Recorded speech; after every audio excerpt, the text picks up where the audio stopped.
võib võtta. Võib lahti. Tere, mina olen Martin. Ma olen viimased 2 aastat Saaremaal uurinud naaritsale sobilikke elupaikasid, käinud läbi Ida- ja Lääne-Saaremaal erinevad jõgesid ja siis tulemuseks on see, et nüüd on ära kaardistatud, kuhu oleks kõige mõistlikum naaritsat Saaremaal asustada. Ja üks sükene sobilik elupaik on kohe mul siin kõrval Punapea jõgi, mille äärde siis hakatakse naaritsaid asustama juba järgmisel aastal.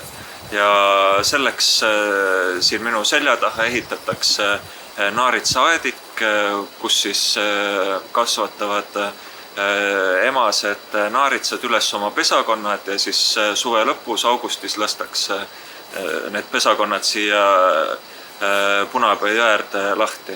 Ja miks just Punapea jõgi valiti, siis selleks on mitu põhjust. Esimene põhjus on see, et Punapea jõe ääres on piisavalt varjepaiku ja süüa, et siin on naaritsale söögiks kala ja vähki, mida teistes jõgedes paraku enam nii palju Saaremaal ei pruugi leida.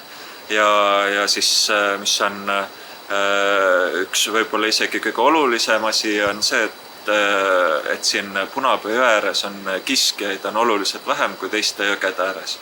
Et rebast siin üldse ei nähtud. Rajakaamera uuringu käigus oli nugist, aga peamiseks naaritsa kiskjaks on ikkagi rebane, mille pärast ka eelmine Saaremaa projekt suurel määral ebaõnnestus.